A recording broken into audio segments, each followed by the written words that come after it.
La différence entre l'homme des cavernes et nous, c'est le résultat de la science. Et ce n'est pas une opinion, c'est de la science. Notre monde n'est pas si moche. Comment fonctionnent les vaisseaux spatiaux ? Satellites, stations spatiales, sondes, cargos, ce sont tous des vaisseaux spatiaux dont le fonctionnement doit répondre aux contraintes de l'aérodynamique. Explication.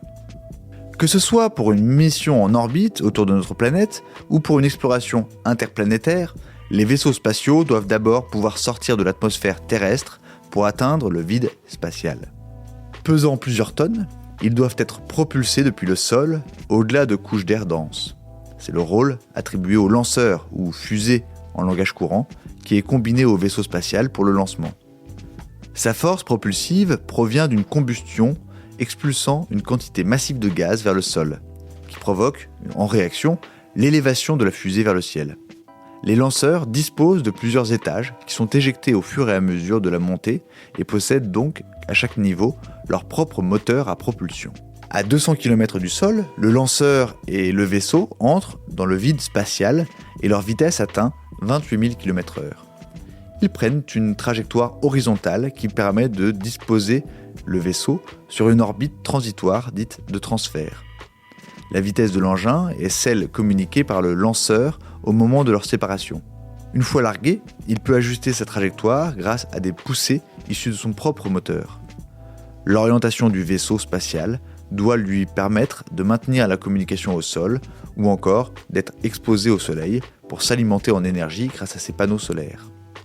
Parmi les manœuvres classiques dans l'espace, on compte l'affrètement de matériel ou d'astronautes vers la Station spatiale internationale. Des vaisseaux spatiaux appelés cargos viennent directement s'amarrer et d'autres sont saisis par un bras articulé de l'ISS et déplacés vers leur point d'ancrage à une vitesse de rencontre de 1 cm par seconde. Les voyages des vaisseaux spatiaux sont finement étudiés et calculés à l'avance.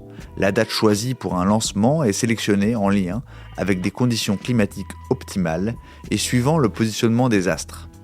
En effet, pour des raisons de coût, la propulsion par moteur n'est pas l'unique méthode utilisée pour prévoir une correction de trajectoire. On utilise aussi les lois de la physique dans l'espace, notamment la gravitation et les forces d'attraction de chaque astre présent dans le ciel. Aussi, lors d'une exploration interspatiale, les sondes bénéficient du principe de l'assistance gravitationnelle. Lorsqu'elles sont en orbite et rencontrent un nouvel astre, elles sont attirées par celui-ci et leur trajectoire se courbe. Ainsi, il est parfois utile de passer par un astre intermédiaire pour en atteindre un autre. Voilà. Il ne reste plus qu'à vous remercier de votre attention. Au revoir.